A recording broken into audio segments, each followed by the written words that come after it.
So India have lost the 30-20 against England और England ने despite being I think 115 for 7 जिस position से उन्होंने कम बैक किया दैट्स बीन रियली इम्प्रेसिव। तो आज हम इंग्लैंड वर्सेस इंडिया 30-20 का रिव्यू करेंगे।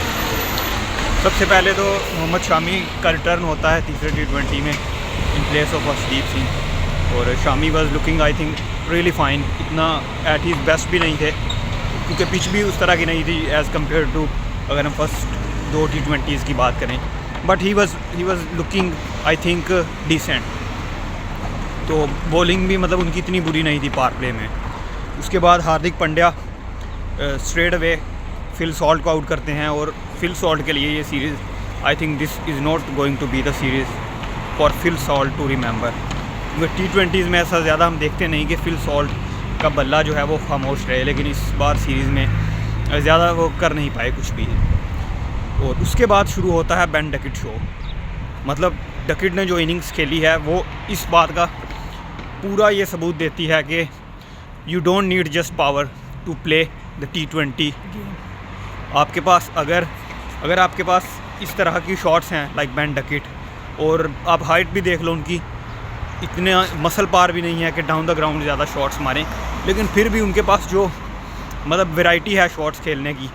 कभी डाउन द ग्राउंड मारेंगे शॉट्स मतलब कदमों का इस्तेमाल करके, कभी वो उनके पास रिवर्स स्वीप होगी, कभी वो मतलब रूम देकर ऑफ साइड पर वो जस्ट सर्कल को जो है वो उसके ऊपर से शॉट मारेंगे, उसको बस उनको पार करना होता है 30 यार्ड सर्कल को।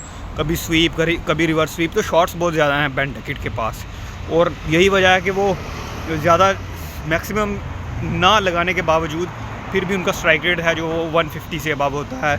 और कल तो उन्होंने आई थिंक उनकी इनिंग्स की वजह से England were going really well. उसके बाद लिविंगस्टन ने ज़रूर बहुत कमाल की इनिंग्स खेली, क्योंकि लिविंगस्टन अगर नहीं खेलते वहाँ पर टेल एंडर्स के साथ तो इंग्लैंड शायद 150 भी ना कर पाता।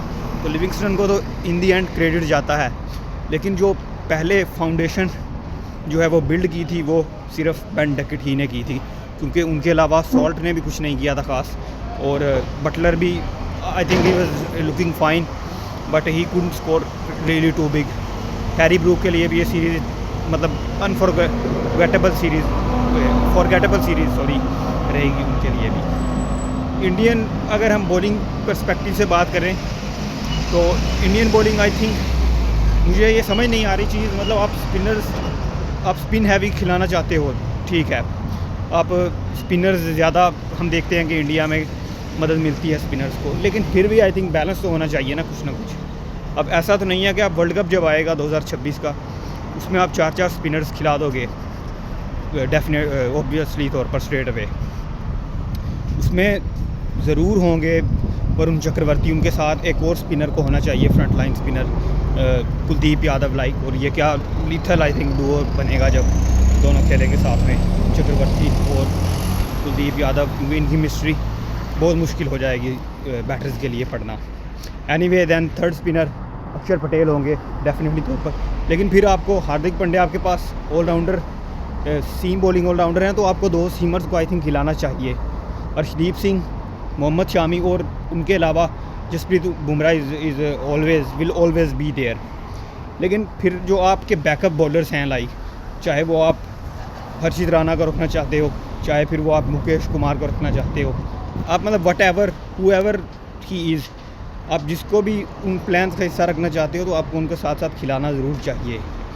तो ये मैं आई थिंक मेरी समझ से बाहर है जो अभी तक सिलेक्शन रही है टीम इंडिया की तरफ से इन फर्स्ट 3 T20s, और आगे मैं एक्सपेक्ट करूँगा कि थोड़ा सा बैलेंस ज़रूर हो कॉम्बिनेशन में। दैन मुझे बैटिंग ऑर्डर में समझ नहीं आई कि क्यों ध्रुव जुरेल जो कि प्रॉपर बैटर थे उनको इतना नीचे तक मतलब होल्ड ऑन करके रखा गया।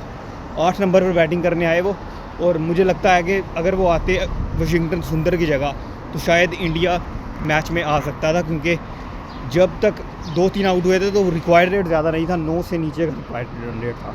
हार्दिक ने भी थोड़ी सी मुझे समझ नहीं आई कि क्यों इतनी स्लो इनिंग्स खेली, मतलब इतनी विकेट्स भी नहीं थी, ऐसा भी आप नहीं कह सकते कि wickets were just crumbling from other side. Yes, कोई विकेट इतना ज़्यादा स्टे नहीं कर रही थी, बट फिर भी हार्दिक वॉज डूइंग नथिंग जब रिक्वायर्ड रन रेट इतना ऊपर जा चुका था। तो जुरेल को इतना नीचे बैटिंग करवाना मेरी समझ से बाहर है। अगर आप उनको चांस दे रहे हैं तो फिर चांस उनको दीजिए, फिर आप उनको पूरा मौका दीजिए कि वो एटलीस्ट 6 नंबर पर आकर तो बैटिंग कर सकें वो। और अक्षर पटेल के लिए भी ये बैटिंग में इतनी मतलब सीरीज़ अच्छी नहीं जा रही है। अगर हम पिछले मैच की बात करें, इस मैच की भी बात करें, क्योंकि Akshar Patel has always been good with the bat जब भी उनको मौका मिला है, चाहे वो टेस्ट क्रिकेट की आप बात कर लो या फिर वो T20 की बात कर लो। On the other hand England की फिर से अगर मैं बात करूं तो England batting is not looking as lethal जितनी की वो रेपुटेशन लेकर आए थे इस सीरीज़ में। लेकिन आदिल रशीद को क्रेडिट जाता है यहाँ पर, क्रेडिट यहाँ पर जाता है ब्रैंडन कार्स को। और बटलर की भी मुझे कप्तानी में थोड़ी सी ये चीज़ आई थिंक ठीक नहीं लगी कि जोफ्रा आर्चर को जो वो 3 ओवर्स देते हैं स्ट्रेट अवे पावर प्ले में, क्योंकि डेथ ओवर्स फिर उनके पास इतने स्ट्रॉन्ग ओवर्स नहीं बचते। फिर वो जेमी ओवरटॉन बचते हैं, मार्क वुड बचते हैं, जिन पर आप कभी भी इतना ज़्यादा ट्रस्ट नहीं कर सकते आराम से डेथ ओवर्स में। और जेमी ओवरटॉन बचते हैं, ब्रायन कार्स बचते हैं। तो आर्चर के आई थिंक 2 ओवर्स होना इन डेथ वो थोड़ा ज़रूरी है। और एक आई थिंक एक्स्ट्रा स्पिनर को भी इंग्लैंड को खिलाना चाहिए, क्योंकि आदिल रशीद जिस तरह से बॉलिंग कर रहे हैं तो you can afford I think Rehan Ahmed too. आप 7 नंबर पर ब्रायन कार्स को रखिए, तो जेमी ओवरटॉन को आगे पीछे करके, मतलब ये ऐसा नहीं है कि अगर आप ओवरटॉन को बाहर बिठाएंगे तो आपकी बैटिंग जो है वो वीक पड़ जाएगी, क्योंकि कार्स अगर 8 पर आते हैं, 7 पर आते हैं सॉरी, तो 8 नंबर पर फिर वो ऑब्वियसली जोफ्रा आर्चर होंगे जो कि बॉलिंग ऑलराउंडर हैं अच्छे। T20 में वो काफ़ी इफेक्टिव साबित हो सकते हैं विद बैट। और फिर Adil Rashid can bat as well. तो बैटिंग में ज़्यादा नहीं सोचना चाहिए आई थिंक इंग्लैंड को। और जिस तरह की कंडीशंस हैं, कंडीशंस के हिसाब से 2 स्पिनर्स को आई थिंक 2 प्रॉपर स्पिनर्स को खिलाना चाहिए।